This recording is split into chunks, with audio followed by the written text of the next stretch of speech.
Vietnam, undefeated. The Vietnam War, from the American perspective, is a turning point in American history.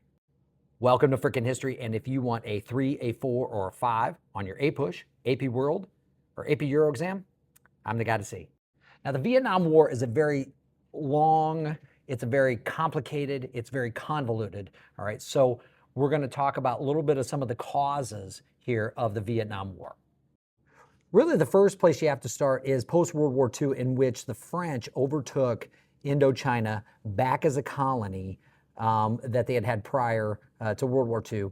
Obviously, Japan taking over most of Asia during that time period was occupying it during the wartime. But the French were completely beat up, and they were not able to support it. And by the 1950s, the United States was basically financing the French control of Indochina during that time.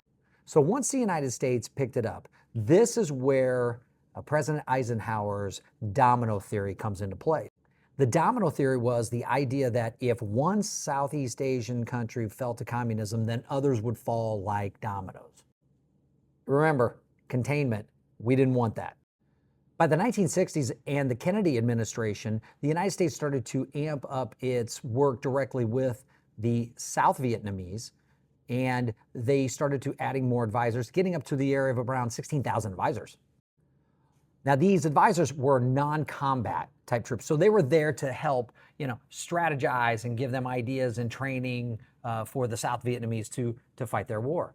And Kennedy even said itself, it's their war to fight. He said this in an interview, and he said, it's really up to them to win or lose it. It's not really up to us. Many prognosticators were really looking at the idea that the Vietnam War and Kennedy's perspective is, even though he was very staunch anti-communist, that he would eventually pull those advisors back, seeing that it's going to be something that's not going to work in the long term. But Kennedy was unalived. That's a whole nother rabbit hole. We'll go down another day.